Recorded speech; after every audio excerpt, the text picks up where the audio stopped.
Добро вечер. Во Ријад, Саудиска Арабија, почнаа преговорите меѓу САД и Русија за евентуален крај на воениот конфликт во Украина. Шефовите на дипломатиите Марко Рубио и Сергеј Лавров ја одржаа првата средба, подготвителна на она што светската јавност ја исчекува, средбата меѓу Доналд Трамп и Владимир Путин. Обновување на билатералните односи, војната во Украина или двете? Која е суштината на денешната средба? Што е на маса за конфликтот меѓу Украина и Русија? Мир, примирие, со или без отстапки? И кој треба да ги направи тие отстапки? Преговорите засега без официјален Киев и Европската Унија кои се оставени во чекалната. Францускиот председател Емануел Макрон повика дел од европските лидери на средба која само покажа дека Европа нема изграден став за конфликтот. Која е новата европска реалност по Минхенската безбедносна конференција? Кои се следните чекори на хегемоните САД и Русија? На овие теми и прашања, и на се надевам уште многу кои ќе се отворат во текот на дебатата, ќе разговараме со Васко Наумовски, универзитетски професор, поранешен вице-премиер и поранешен амбасадор на Македонија во САД. Добро вечер. Добро вечер, поздрав до гледачите. Во студиото е мојот колега, новинар, аналитичар, познавач на случувањата во Русија, Мирче Адамчевски. Добро вечер. Добро вечер, благодарам на поканата. Со задоволство. Прашање за двајцата, секако. Првото прашање е оценка за состанокот во Ријад, она што договорија официјално и Москва и Вашингтон соопштија дека средбата била конструктивна. Според мене најважно е што се сретна. Најважно што се одржа оваа средба и гледам денес и обете страни се изјавуваат дека очекуваат и натаму да продолжат ваквите средби, не е од друго, туку да може да се засили нивната соработката на Америка и на Русија, која што беше замрзната уште од времето на Обама, да не зборуваме за времето на Бајден. А практично ова значи отстранување на изолацијата на Русија и тоа на голема врата, затоа што никој воопшто не сакаше да дискутира, да разговара со неа. Ова е голем пробив на дипломатски план и за едната и за другата страна.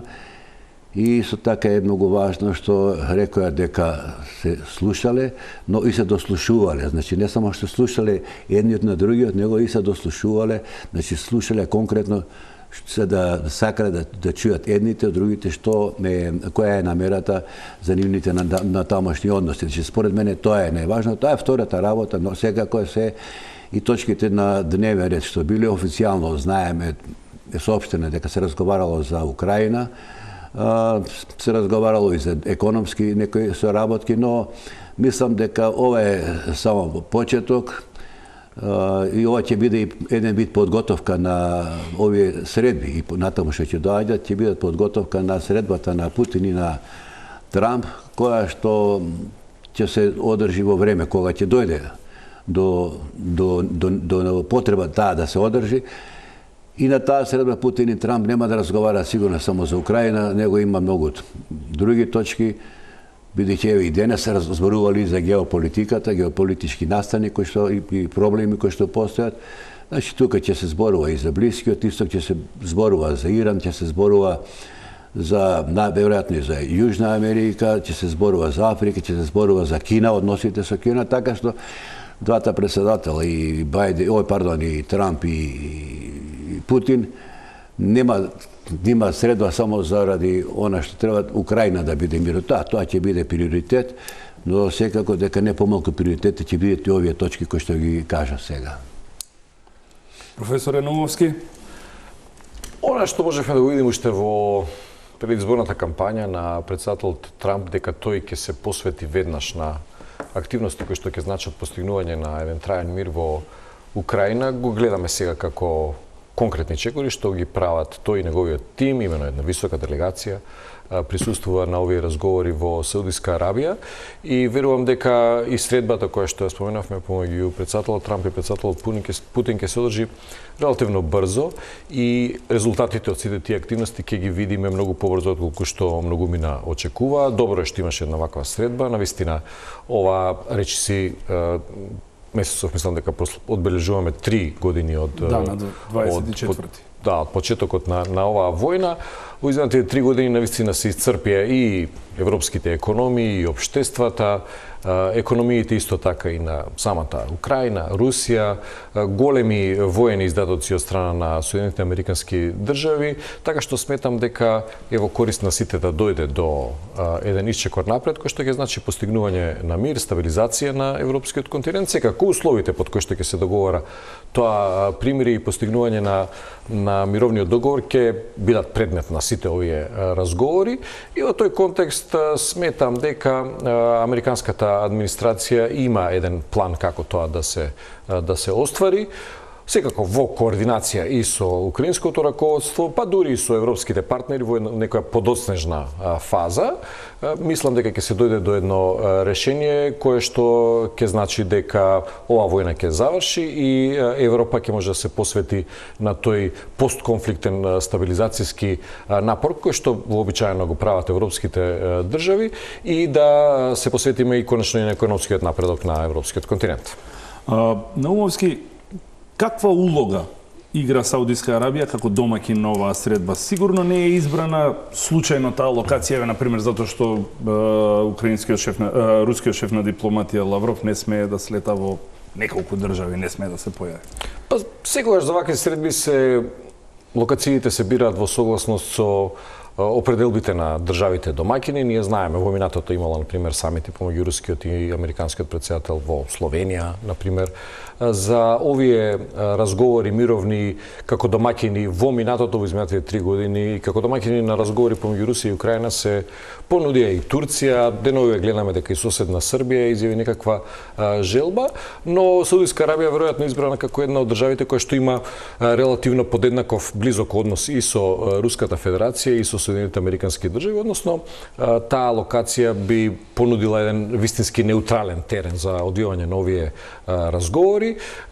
Сметам дека, како што неофицијално беше најавено и од страна на самата американска администрација, и средбата помеѓу претседателот Трамп и претседателот Путин најверојатно ќе се одржи во Саудиска Арабија и регионот на Блискиот Исток само го засилува своето значење не само во економијата, туку и во политичко-безбедносната сфера, еден од релативно историски гледано релативно новите региони кои што го зајакнува своето значење и улогата во разрешувањето на оваа криза, а и во поширок контекст и во стабилизацијата на нивниот регион, а гледаме и на европскиот континент. Да.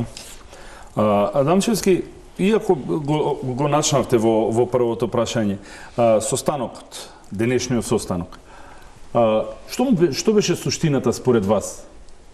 Украина или официјално одмрзнување на билатералните односи? Од денеска веќе, како што кажавте, Русија веќе не е во изолација 3 години, како што беше под администрацијата на Бајден, а Украина не е една од темите на кои што ќе разговараме за тоа што беше договорено.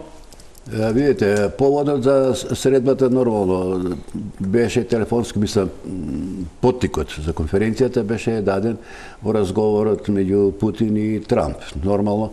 И сето овие изминатиот период работено е и на второ и на трето ниво, имало средби во Вашингтон, меѓу руски и американски. И мислам дека најважното е тоа, ќе го потенцира и двете страни, дека после толку долго време има решеност да се средат односите меѓу двете земји, а со средувањето на односите меѓу нив, да се средат и односите, горливите прашања кои што се во моментов, во прв план секако е Украина, најгорливо прашање, но веќе испомнав и другите теми кои што ќе бидат. Но сепак мислам дека најважно е Украина и таму ќе биде многу макотрпна работата, затоа што не можеме ние да очекуваме дека имало една средба, па ќе има уште една, две, па може меѓу време да се сретнат и Трамп и Путин и ќе се реши тоа прашање. Мислам дека краткорочно она што најавуваше Трамп дека за 24 часа ќе го реши проблемот, сигурно. Јасно е дека нема да се реши. Марк Рубио викаше ќе бидат потребни 180 дена, Америка инсистира што побрзо да биде. Меѓутоа има еден додека се постигне договор, има една бројка денови што ја прочитав на договорот околу мирот во Кореја, која била војната во Северна Кореја, за 2 години имало 196 средби за мир Но мир не е дојден, само дојден до пример, значи не е постигнат мир. Не сакам и сега по тоа да се повтори, меѓутоа сакам поентата ми е дека е многу напорна работата додека ќе биде, додека се постигне таков мир. Затоа јас сметам дека за едно 6-7 месеци или до крајот на годината би можело да се дојде до мир и тоа да биде сеопфатен мир, да не дојде само до прекин на војната, кој што пак не го сакаат нити русите, нити украинците. Професоре Наумовски, што значи со дипломатски речник кога ќе се каже дека двете страни се согласиле да состават два тима високо рангирани службеници и што значи податокот, тоест договорот да се пополнат кадрите во двете амбасади во Вашингтон и во Москва? Во изминатите, па би рекол, речиси 10 години ние бевме сведоци на повеќе кратни епизоди кога беа намалувани дипломатите, односно бројот, персоналот на американската амбасада во Москва и на руската амбасада во Вашингтон. Во некои периоди тие активности добива и можеби малку потензични елементи и една од основните карактеристики на нормално функционирање на дипломатските односи помеѓу две држави секако е амбасадите да бидат во една полна форма во која што би можеле да функционираат и да ги извршуваат своите задачи. Особено во вакви моменти кога гледаме дека веќе се отворени и официјално, иако се дека неофицијално веќе неколку недели назад се одвиваат тие контакти, сега и официјално се отворени овие разговори за прво една нормализација на односите помеѓу двете држави и напредок на решавањето на украинската криза, но и на некои други прашања, како што споменавме претходно. Така што екипирањето на амбасадите и во Вашингтон и во Москва веројатно ќе придонесе за една поефективна комуникација помеѓу дипломатиите на двете држави. Оние високи представници кои што беа за сега се уште не се именувани кои се личностите, меѓутоа тие високи делегации веројатно ќе вклучуваат искусни дипломати од двете страни кои што ќе можат да ги реализираат зададените задачи, секако секој во рамките на своите надлежности и со цел да ги заштити националните интереси на државата која што ја застапува. Во конкретниот случај сметам дека покрај затворањето на војната во Украина има и други прашања за кои што би можеле да дискутираат Соединетите американски држави и Русија. Тука председател Трамп навистина ги воведе овие нови елементи во меѓународната политика и сметам дека ќе се наруши на статус кво кој што беше воспоставено после крајот на Втората светска војна и односите помеѓу двете држави секако ќе претрпат определени промени и на тој начин ќе дојдеме до една нова реалност или пак потврда на новата реалност која што во изминатиот период ја гледаме. Двете држави е добро е за светската економија и за светската безбедност двете држави да имаат една нормална комуникација како држави со исклучително голема политичка, безбедносна и економска моќ. Не би требало да ги игнорираме тука и другите фактори, секако Европската унија бара место на масата, Народна република Кина бара место на масата за преговори, меѓутоа Украина бара место на масата. Украина исто така, да. Меѓутоа сметам дека оваа билатерална комуникација и разговори ќе дадат основата на разрешницата на војната во Украина и на многу други прашања. Денеска беше многу турбулентен ден, не само Ријад, се огласи Москва, преку портпаролот Песков изјава имаше и украинскиот претседател Зеленски. Многу настани, а за сето тоа што се случуваше, ќе го погледнеме пресекот кој го направи мојот колега Игор Трајков. Позитивна и конструктивна, вака Русија ја оцени денешната средба во Ријад помеѓу делегациите на Вашингтон и Москва предводени од шефовите на дипломатиите. Задоволството на руската страна е очигледно, но не поради првиот чекор кон нормализација на односите со САД, каков што е официјалниот став на Кремљ, туку затоа што за помалку од една седмица Москва успеа да го направи тоа што со децении претходно не успеваше, да внесе раздор помеѓу западните земји. Разговор был, я считаю, очень полезный. Мы не просто слушали, но и слышали друг друга. И у меня есть основания полагать, что американская сторона стала лучше понимать нашу позицию, которую мы на основе многократных выступлений президента Путина подробно на конкретных примерах изложили в очередной раз. Американците инсистираат дека целта на денешната средба во Саудиска Арабија беше да ја испитаат подготвеноста и искреноста на сигналите кои излегуваа од Русија за преговори за мир, но двете страни се договорија за продолжување на овој процес. Вашингтон и Москва ќе формираат тимови на високо ниво да ги продолжат разговорите како за билатералните односи, така и за ставање крај на војната во Украина. За американскиот државен секретар ова беше првиот чекор на долгиот и тежок пат кон завршување на војната. I came away today convinced that they are willing to begin to engage in a serious process to determine how and how quickly and through what mechanism can an end be brought to this war. Whether we can ultimately reach that outcome will obviously depend on every side in this conflict's willingness to agree to certain things.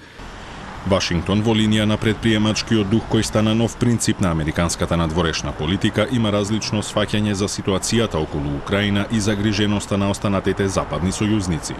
President Trump is determined to move very quickly.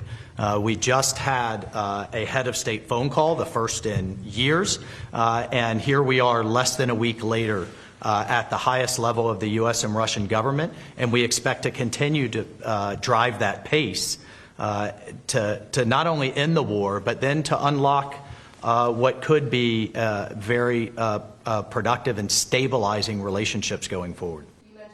И додека целиот свет очекуваше вести од Ријад, портпаролот на Путин Дмитрий Песков го искористи вниманието за да го продлабочи раздорот кај Западот. Суверено право на Украина било да бара членство во Европската Унија и Москва нема да се противи на тоа, но членството во НАТО е сосема друга работа.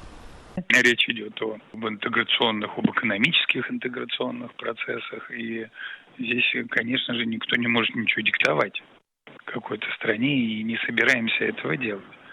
Но совсем другая позиция, конечно, по вопросам, связанных с безопасностью, связанных с оборонными или военными альянсами. Там уже у нас подход другой, и он всем хорошо известен. Отсуството на европејците од масата во Ријад го принуди Зеленски за судбината на чие што земја се расправа по заобиколен пат да бара место од кое ќе има збор. Денеска пристигна во Анкара на разговори со турскиот председател Ердоган, од каде што ја откажа утрешната посета на саудиската престолнина. Украинскиот председател веднаш по објавувањето на средбата во Ријад порача дека неговата земја нема да прифати мировен договор во чии преговори не учествувала. Я переконаний для України, для нашого регіону і для Європи принципово, щоб будь-які перемовини щодо закінчення війни відбувались не за спиною у ключових суб'єктів, яких зачіпають наслідки російської агресії. Зеленски категоричен, нема да прифати ништо што е договорено на било какви средби без присуство на Украина, односно негово присуство или на неговиот тим. Прашање за двајцата. Сметате ли дека ја има он таа моќ да го издействува? Во која позиција е во моментов Зеленски? Па мислам дека не е објективно, не е во позиција тој да поставува сега услови, затоа што ситуацијата внатре и на воен план и на економски план не му е баш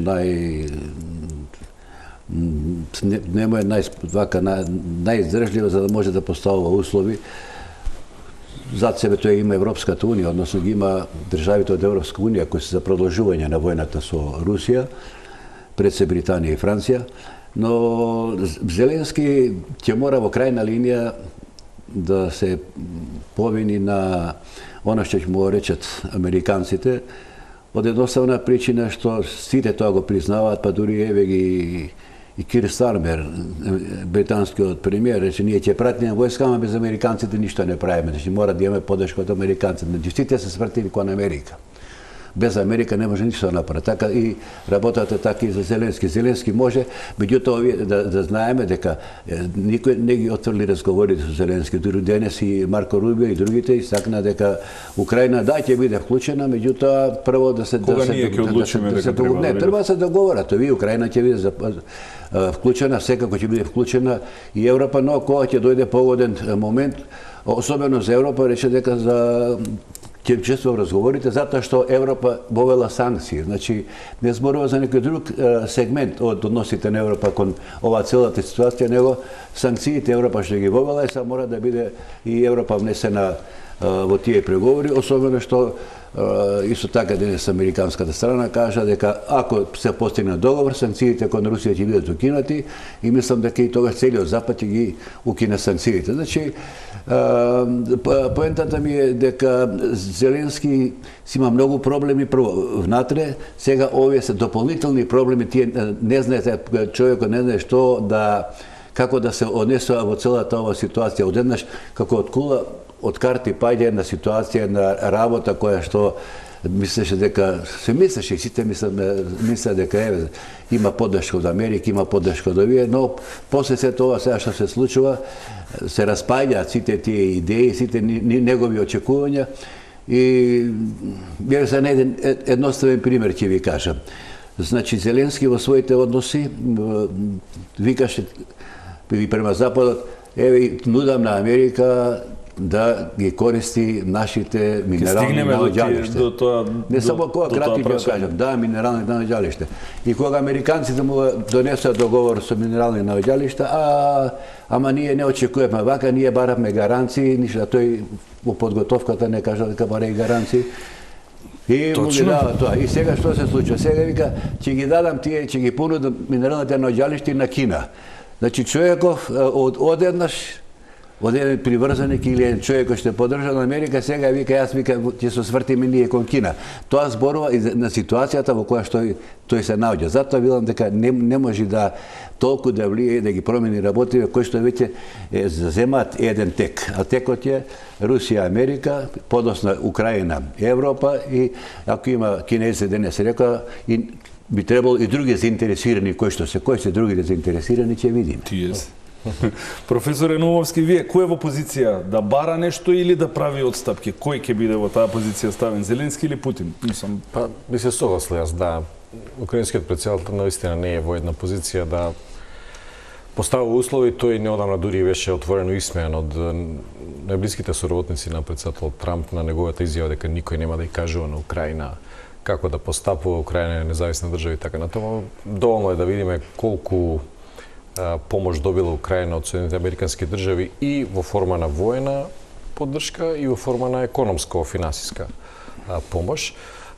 И во овој контекст нов, после доаѓањето на претседател Трамп, јасно е дека Соединените американски држави немаат намера да го продолжат оној начин на поддршка и финансирање кој што постоеше за време на администрацијата на поранешниот претседател Бајден, односно според мене директно се имаат испратена порака дека она што представуваше поддршка до сега е завршена работа и сега ќе треба украинското раководство да се прилагоди на новата реалност. А новата реалност е дека без американска поддршка Украина не само што не може да ја одржува својата одбрана, туку и доведене во прашање и обстанокот на самата држава. Дали поддршката или како што самите кажавте, поддршката новата реалност на Украина е токму тој план на Трамп за мир во кој што се вградени тие 50% од минералните суровини, пристап до пристаништата, процент од договорите, се си има цена.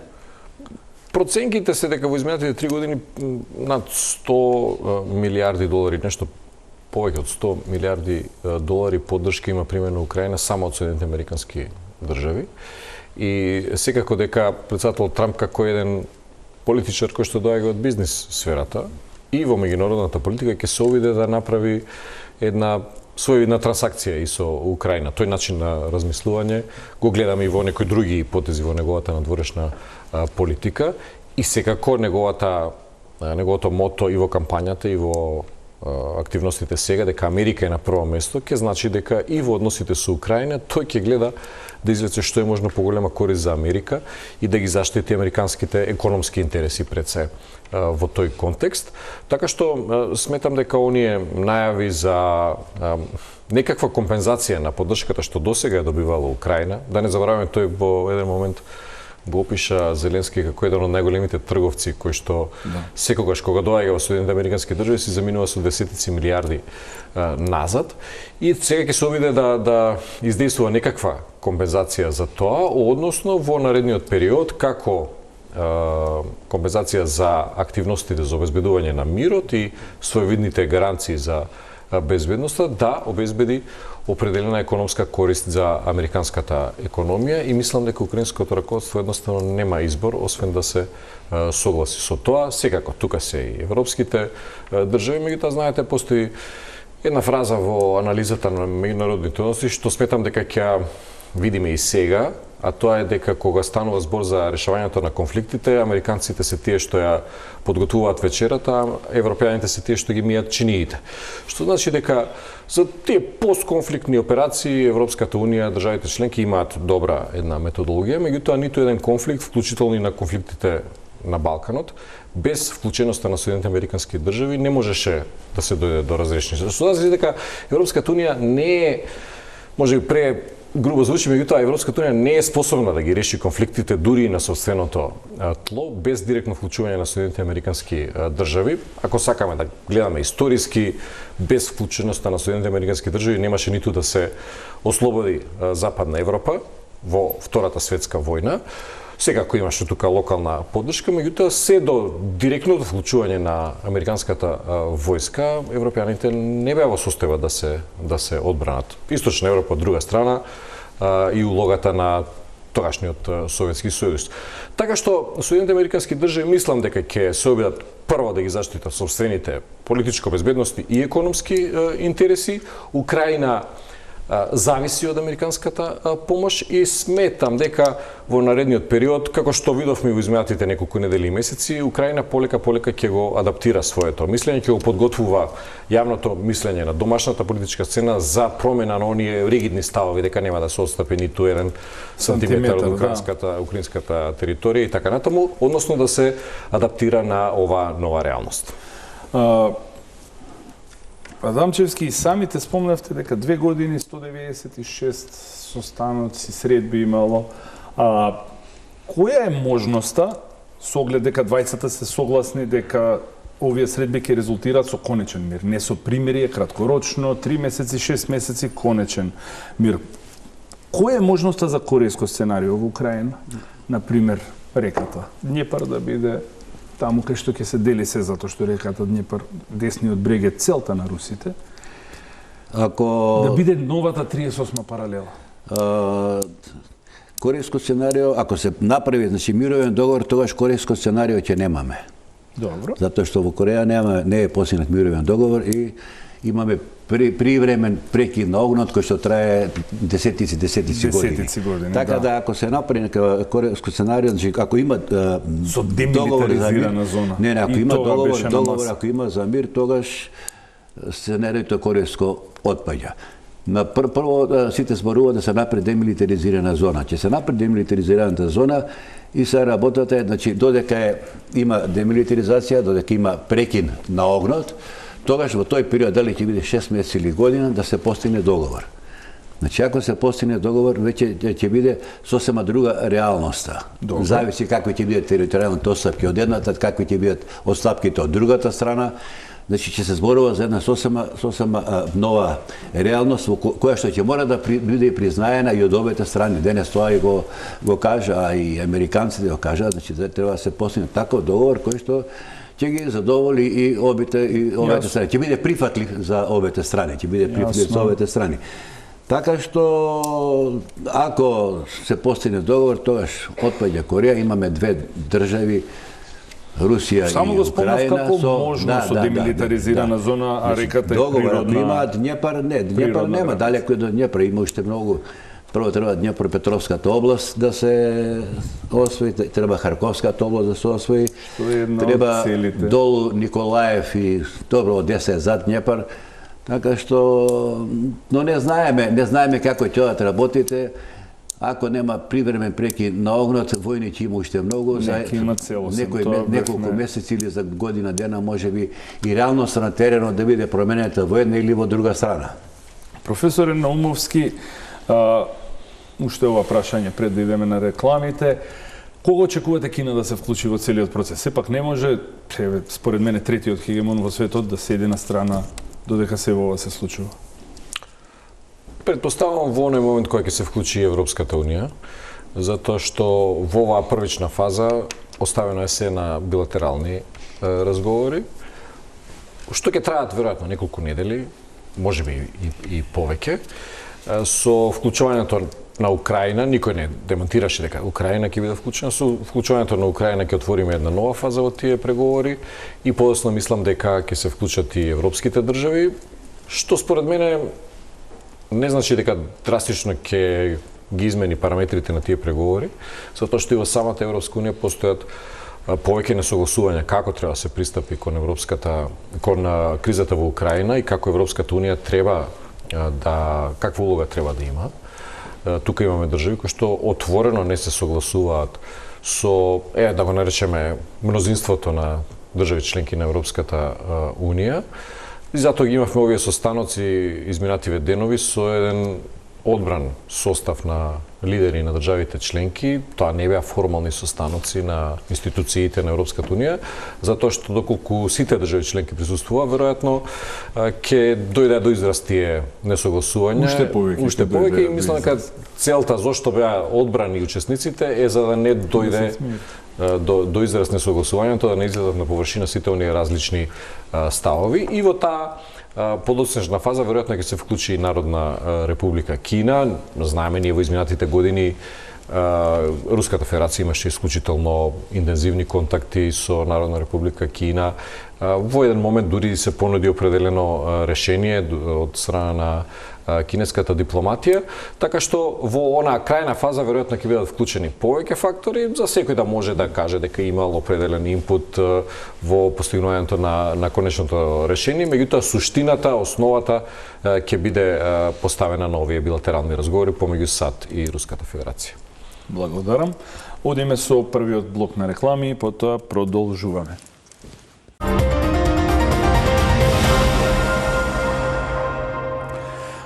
Адамчевски, условите на Москва се јасни. Значи, Украина не смее во НАТО, може во Европска унија, нема да има никаква размена на територии, ќе се признаат анексираните територии и освоените територии со се што е на нив и да се олабават или укинат санкциите. Од што прво може да попушти Русија во текот на преговорите? Од што би се откажала најлесно?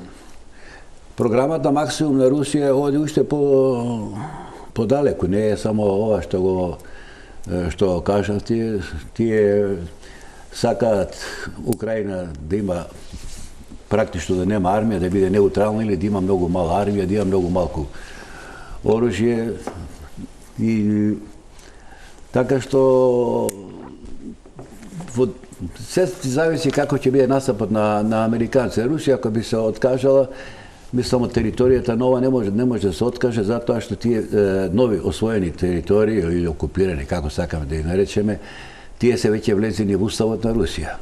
Тоа значи треба уставот да се менува. На Русија тешко дека ќе дојде до промена на уставот. Дури програмата максимум на Путин за териториите е териториите да бидат наши до административните граници, кои што сега не ги контролира Русија, него се под контрола на Украина. И Путин може да рече, добро се согласуваме да не биде границата на тие административни граници, официјалната, ќе си останеме на сегашните што ги имаме. Значи, тука може евентуално да направат некоја отстапка русите. Не знам подалеку дали... последна шанса за да стигнат до тие граници. Не, до тие граници тешко, тие за 3 години не направија она што има намера да го направат, тешко дека ќе стигнат до административните граници, ќе треба многу жртви, ќе треба многу време за такво нешто, но ќе бидат задоволни со она што досега го имаат постигнато. Ќе бидат задоволни со она што досега го постигна.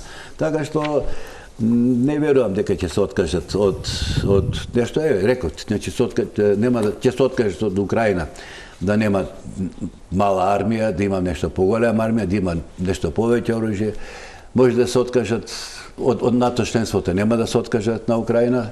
Иако јас лично, ако мене прашаат, ја би се откажал затоа што па веќе со Финска имаат граница горе 1000 километри. Не, добро со Норвешка многу малку е со Финска 1000 километра копнена граница, голема копнена граница имаат со Финска. Но се ќе биде тоа вештината на преговорањето, дипломатите карши мене знаат колку е тоа е следното прашање за професорот да се преговара и колку треба да се биде внимателен и колку треба да се подготвен во преговорите, затоа што една е програма максимум, другата е програмата минимум, која ти е, значи до кај што може да се повлече преку најмногу.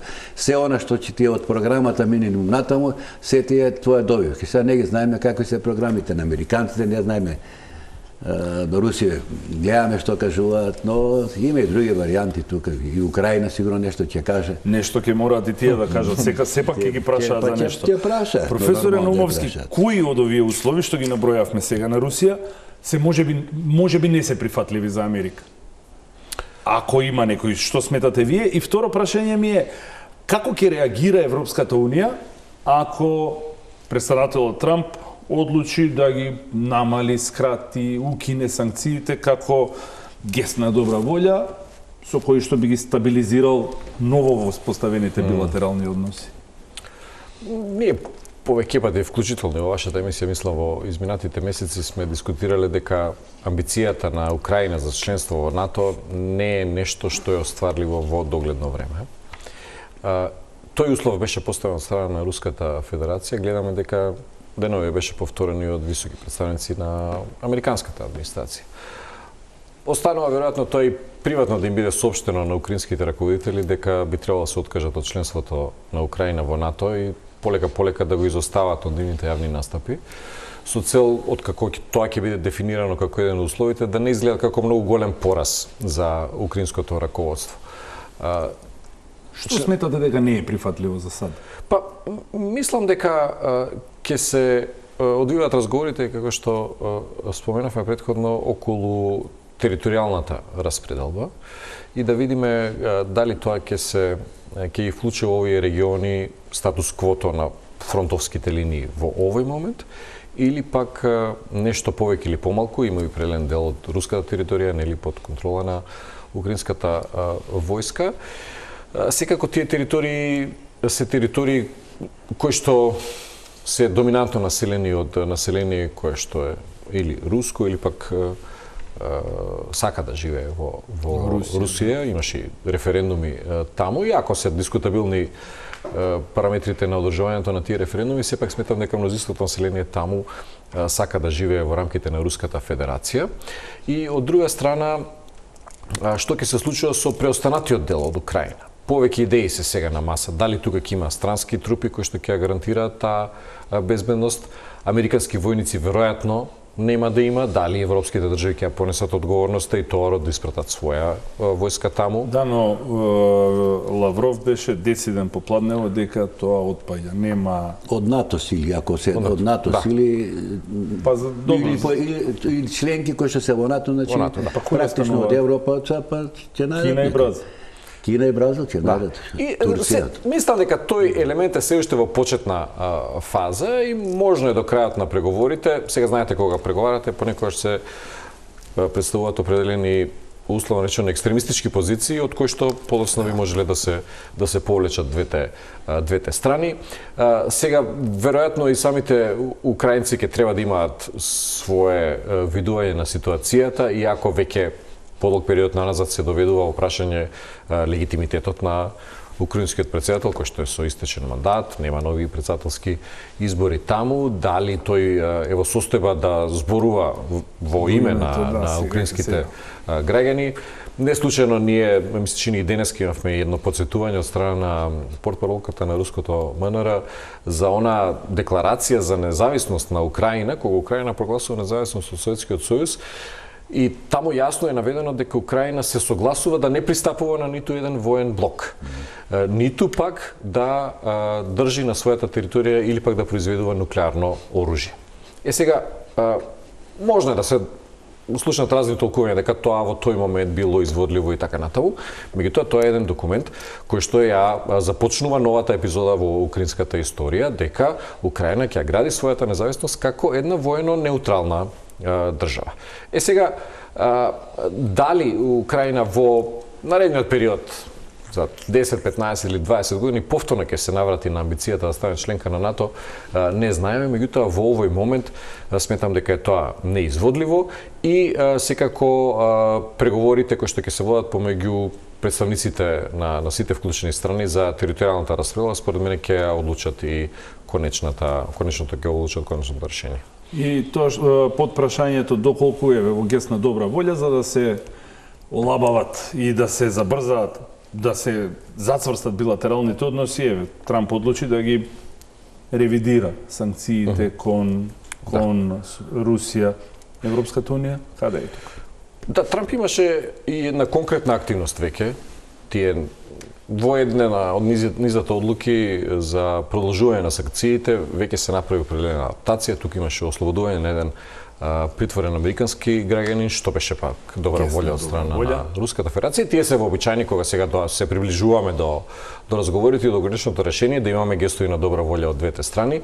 Европската унија, според мене, санкциите кои што ги воведе кон Руската Федерација се санкции кои што повеќе донесоа штета на европската економија отколку на руската економија. Значи со тие нови построги санкции, голем дел европските држави работеа во корист на сопствената штета. Ние ги гледаме тенденциите во економиите и на Германија и на многу други европски држави и сметам дека добар дел од западноевропски држави се во една незавидна ситуација затоа што од една страна спроведувајќи тие санкции кон Руската Федерација, повлекувањето на производствените капацитети, воведување на санкции за руски компании, повеќе поединци, бизнисмени, од една страна се тие моменти, од друга страна се овие нови царини од страна на Соединените американски држави и сега од двете страни, што ви рекол нашиот народ, од сите страни Ѓорги Сардисан, не можат да дојдат да се свестат што ги снашло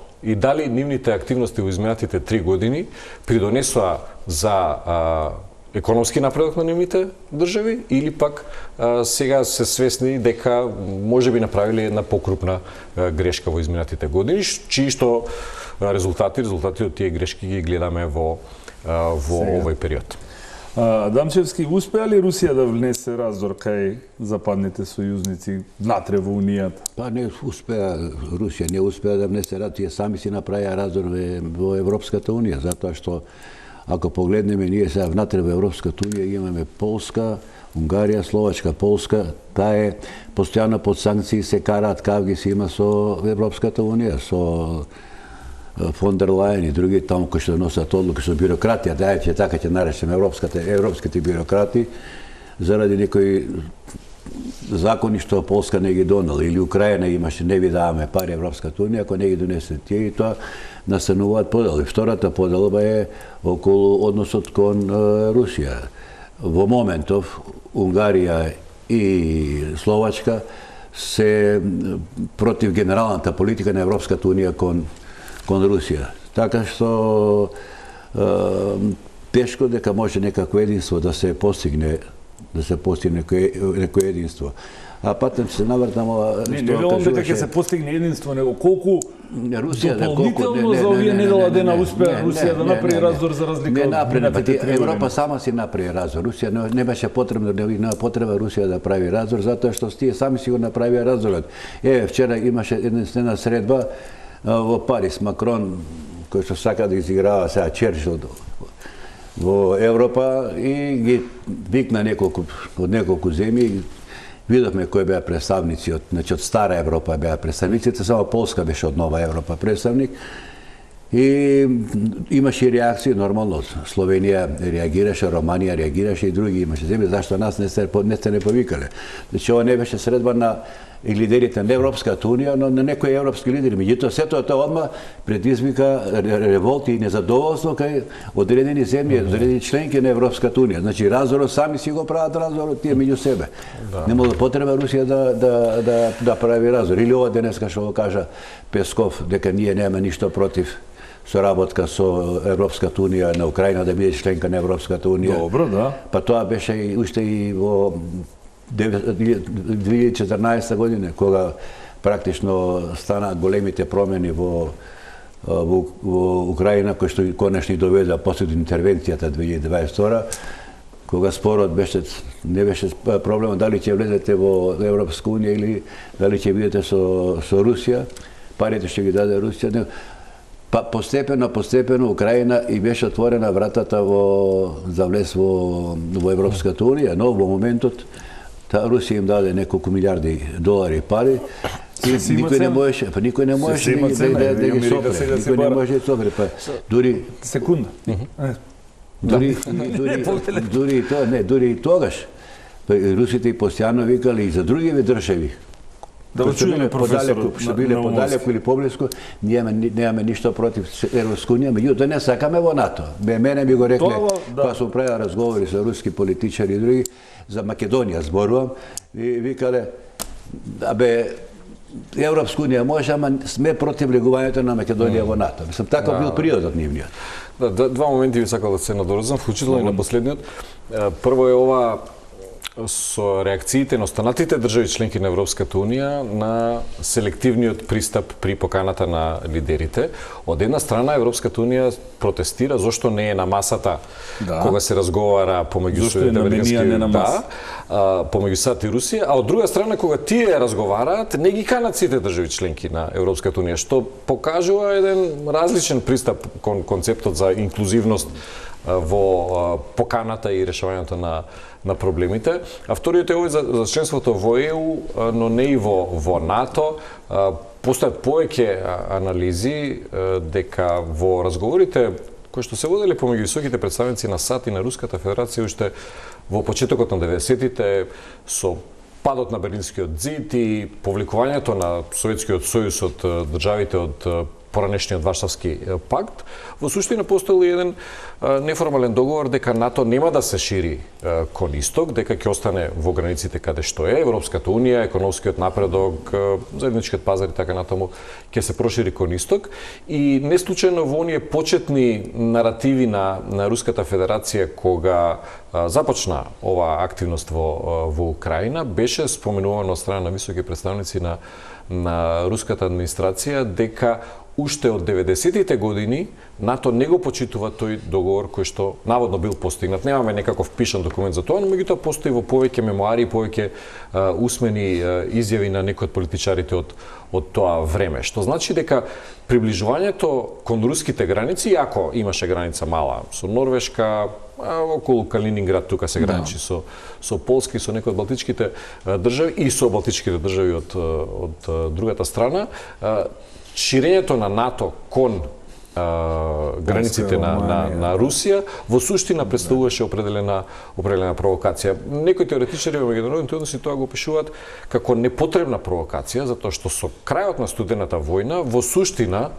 земите членки на НАТО извојуваа своевидна победа. Варшавскиот пакт се распадна, Советскиот сојуз се распадна, а НАТО и државите членки опстана, што значи ако треба да се бара победник во студената војна, тоа е НАТО. И тоа беше доволно и веројатно требаше да се застане таму, меѓутоа ова дополнително ширење на НАТО, повеќе американски теоретичари тоа го велат, дека представува една непотребна провокација кон Русија, која што може да донесе само проблеми.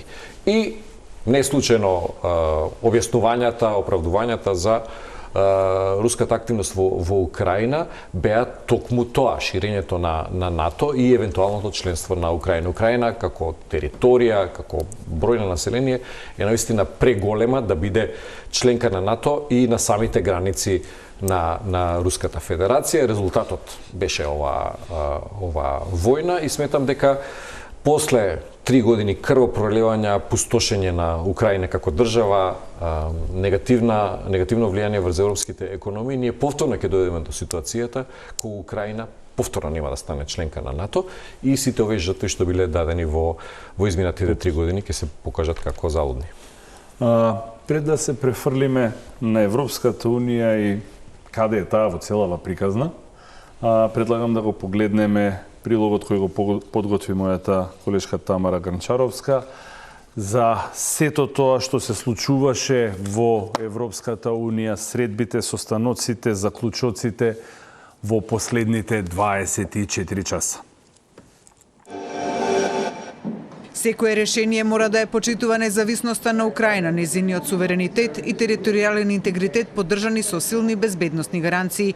Ова на специјалниот американски пратеник за Украина и Русија генерал Кит Келог му го соопштила претседателката на Европската комисија Урсула фон дер Лајен на средбата која има утрово, додека во Ријад се одржуваше средба на високо ниво меѓу САД и Русија за окончување на војната во Украина, но еден ден откако лидерите на влијателните европски држави одржаа средба за Украина, откако САД најави преговори со Русија за еднината на Украина без присуство на Киев и Брисел.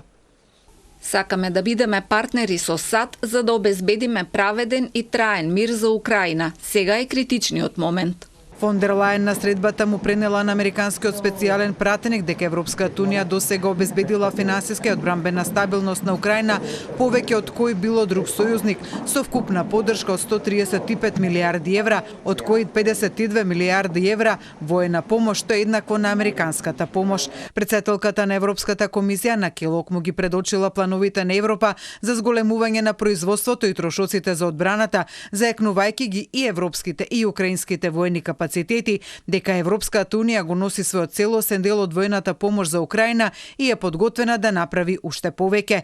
Келог пак ден порано изјави дека не мисли од е разумно изводливо сите да седнат на масата на преговорите. Тој по фон дер Лајен разговараше со претседателот на Европскиот совет Антонио Кошта. Во меѓувреме министрите за европски прашања на членките на Унијата се собраа во Полска, каде меѓу другото разговара и за Украина, откако лидерите на членките на ЕУ вчера во Париз се согласија дека и тие мора да учествуваат во разговорите меѓу САД и Русија за ставање на крај на војната во Украина. Polish and European position is that there is no just and lasting peace without Ukraine. So first of all, Ukraine must participate in peace talks, and of course, it's affected directly Europe. So Europe should be also participating in every single talks. Германската министерка за Европа Ана Лирман пред состанокот изјави дека на европејците, како и на Украина, им треба место на масата кога станува збор за прашањата за безбедноста и за мирот во Европа.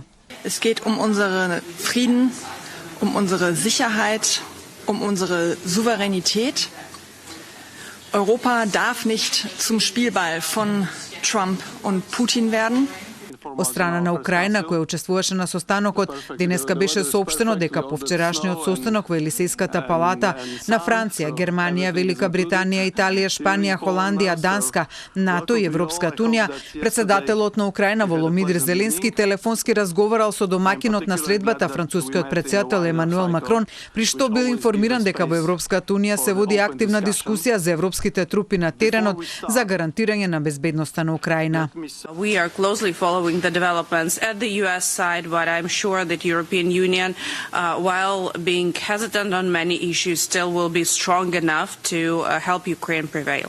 При тоа таа соопшти дека договорот кој го понуди САД на Украина за незините минерални богатства е се уште на маса и оти се разговара за него.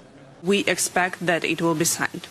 Инаку тричасовната средба во Париз вчера заврши без заеднички став за можни мировни трупи во Украина, иако генералниот секретар на НАТО Марк Руте по средбата соопшти дека Европа е подготвена и има волја да се активира да преземе иницијатива за да овозможи безбедносни гаранции на Украина.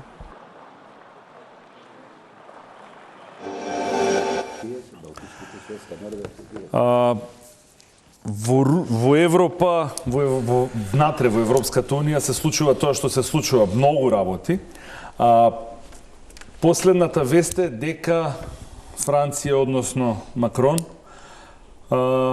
повторно организира состанок на европските лидери, втор состанок во 3 дена, да се разговара за безбедносните прашања во Украина, со тоа и Европа.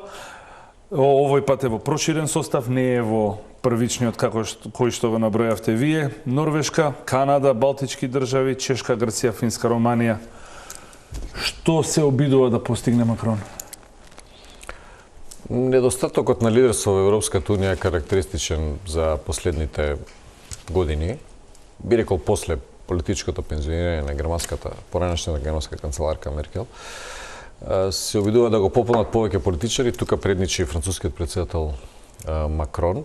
Меѓутоа, мислам дека ако треба да одбереме политички лидер во Европа кој што има најголем удел во евентуалното разрешување на кризата во Украина, а како основа за тоа подобрувањето на комуникацијата помеѓу Москва и Вашингтон, би требало да го назначиме унгарскиот премиер Орбан, например. Кој што не е повикан, а тој е единствениот кој што уште од минатата година имаше директни комуникации и со рускиот председател Путин и тогаш се уште неизбраниот, но се претпоставуваше дека ќе биде избран кандидат, тогашен сегашен председател Доналд Трамп. Што значи дека Европската унија би требало да ги искористи сите капацитети и ресурси кои што можат да го зајакнат незиното влијание во решавањето на оваа криза, а не дополнително да се изолира од главните случувања.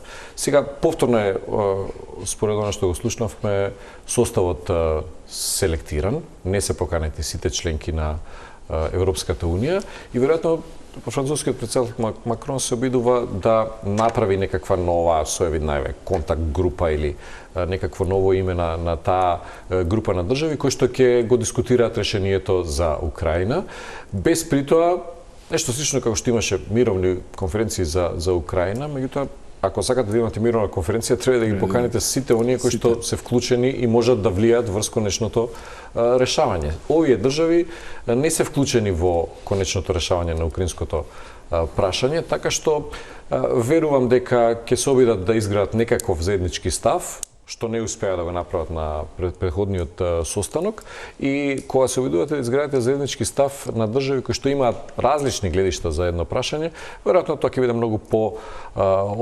поопшт текст, поопшто соопштение, кое што ќе покаже дека тие имаат намера да се вклучат во решавањето на кризата и да го зголемат своето учество, односно да се наметнат како учесници на масата на разговорите помеѓу САД и Русија.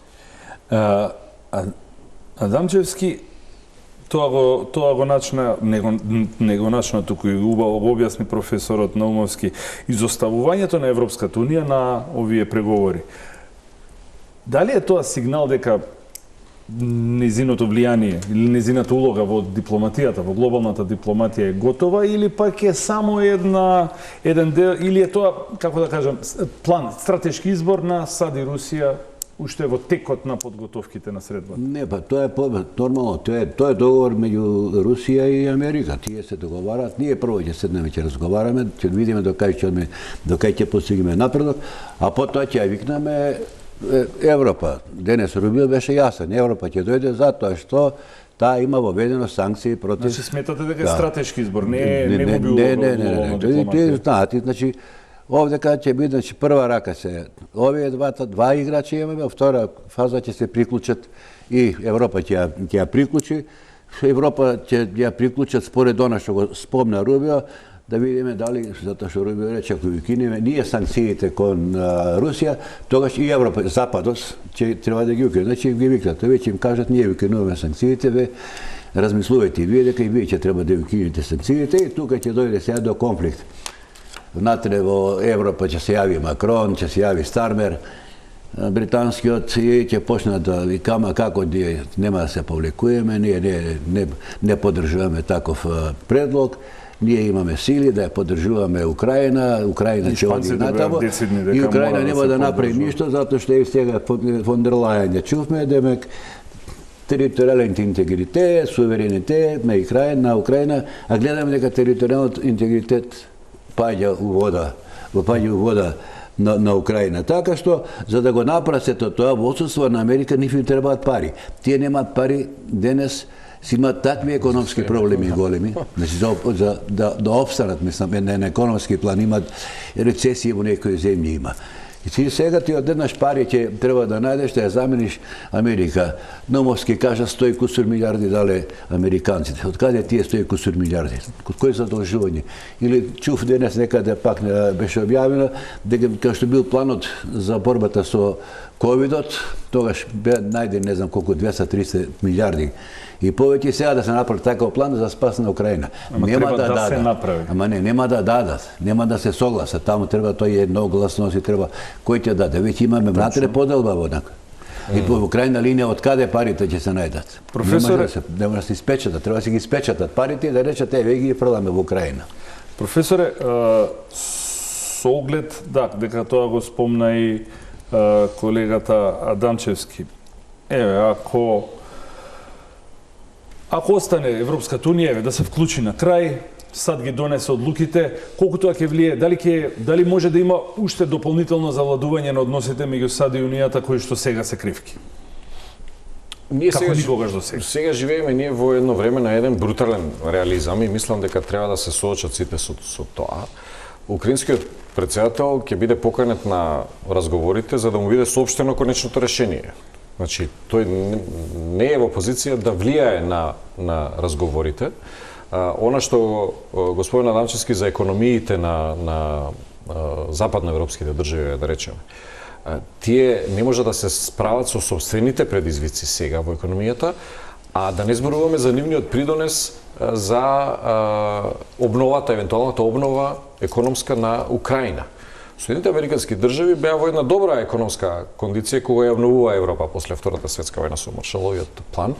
Меѓутоа, една Германија, која што има исклучително големи економски проблеми, некои од другите држави, веројатно ќе има за приоритет прво да ја обнови собствената економија, па после да инвестира дополнителни пари во обновата на Украина.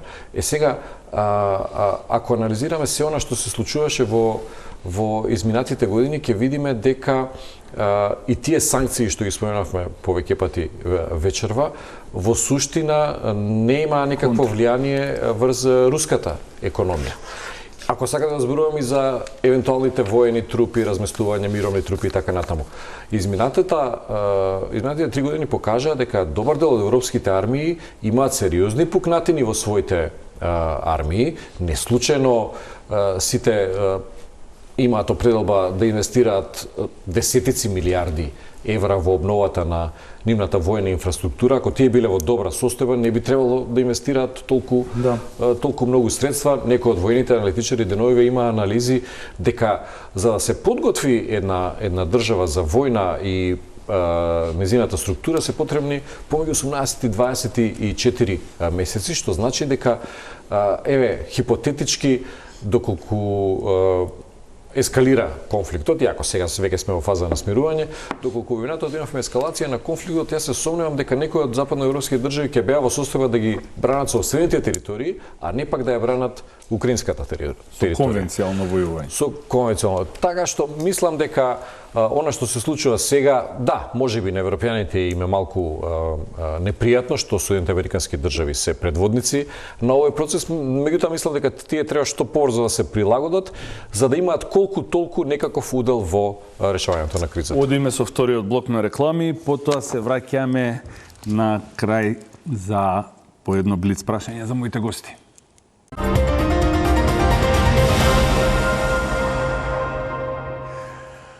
Со оглед дека времето за жал не истекува, последно прашање, истото е за двајцата.